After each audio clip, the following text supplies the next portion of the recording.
the light of how important it is to have a beso in each barangay. We all understood that human labor is the best capital of any government. And human relations as well, if it's mainstreamed and have proper framework, it can maximize the profitability of any LGUs. And that is why we boast ourselves in Peso Iloilo City that we have already established mechanisms and framework. These are all aligned in the Republic Act of our Peso institutionalization, which is the RA 1999, no, or the RA 8759, the establishment of the peso. Now that we have that already in mind, no, it is important that the barangays too share the same vision that we have for every Ilonggos in Iloilo City, to have access to jobs, to have access to training in a very simple manner. That's why I really applaud Councilor Zaldivar for sharing that kahit nakapajama ka, pwede kang mag-apply ng trabaho. Kahit na in doubt ka, pwede kang mag-apply trabaho, because we want to have a network in the barangay. The Besos will serve therefore as a prime channel to ensure that there is one person in every barangay that will cater them for every job inquiry. Now, their role is not necessarily siguro. Their role is not necessarily to refer the jobs. Their role is not necessarily to meet with the employer, but it's their role to cascade whatever information we have to the barangays, as well as to gather labor that are available, skills that are available in every barangay. Now, to our dear Vice Mayor and to the members of the August body, our office has one specific unit, and that is our CARES, or the Career Analytics Recruitment Employment Services. In this unit, we analyze data. We have hired data analysts, no? We have hired people who ensures that the data that are coming from the barangay will be catered properly and will be interpreted by proper individuals that we constantly publish. Every month, we report to the Department of Labor and Employment the mandated duty that we have, which is to have a labor market information. And from the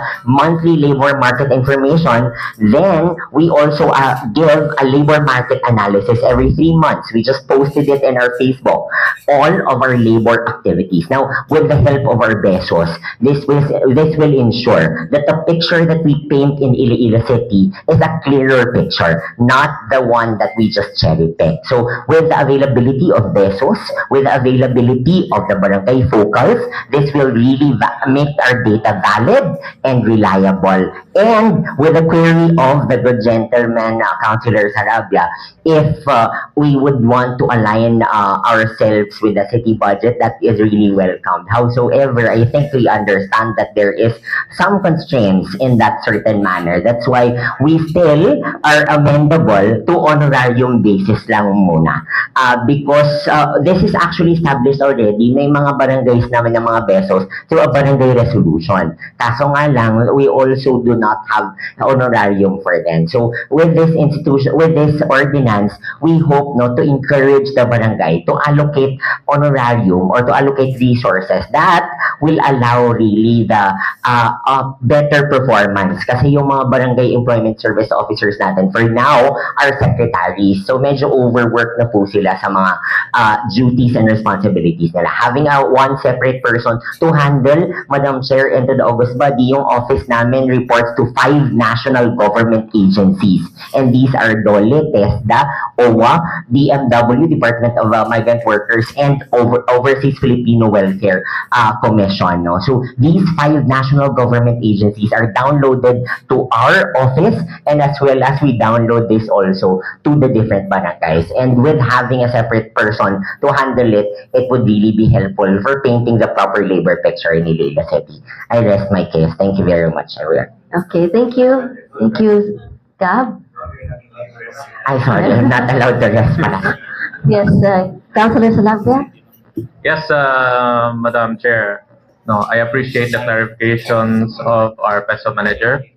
And with that context provided to the August body, I submit, Madam Chair, considering that in effect, the Barangay Employment Service Officer would act as an point of information, the liaison, something. Correct. Just So, a channel. information officer, like a channel that cascades information.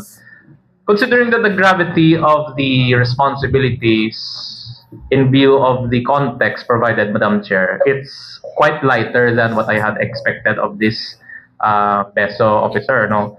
So I think I submit, Madam Chair, that at this point in time, given the provided role as expected of the PESO, I don't think it is right that we should appropriate budgets and allow for the city to take the cudgels of the implementation of this ordinance. I think for this particular phrasing, I think it is appropriate that we settle for now for the honorarium and that allow the barangay as LGUs to implement this, considering it's focused more on information, not necessarily on the no. So I think we should just clarify the wordings of some of the provisions here, because you use the terms encourage. The good councillor used the term encourage, which prompted me to ask for clarifications. So when you say encourage, do ka budlay, do ka hindi clear, no? So, but this representation would like to candidly state that I support this current version of the ordinance in view of the mandate, the lighter mandate as clarified by the PESO manager. Thank you, Madam Chair. Thank you. Yes, after Councilor Mandre Malabor, I would like to ask the body that I will be yielding the floor. I'll go to the restroom. Sino anay? Okay. Councilor Malabor, you have the floor. Councilor Trias, thank you.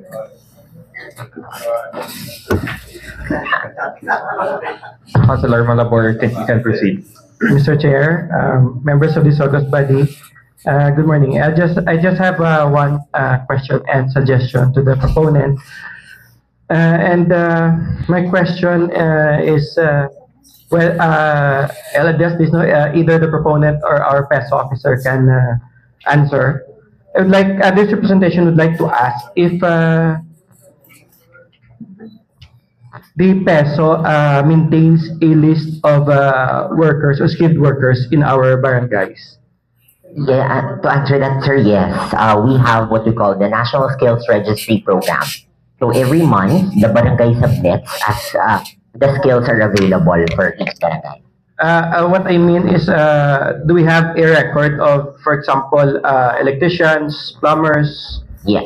Mechanics in our Yes, sir. in our every barangay? Correct. The PESO has that, Mr. Chair. Correct, sir. It's in the report that we submit in the Department of Labor. But, sir, I'd like to also manifest that not all barangay submit, only because we still do not have SP ordinance for this. Yes, because Mr. Chair, no, this representation would like to suggest to the proponent, if he's amenable, under Section 4, Paragraph D, under data gathering and reporting, if whether he's amenable to add a third number, which goes something like maintain a list of skilled workers in the barangay and their contact information.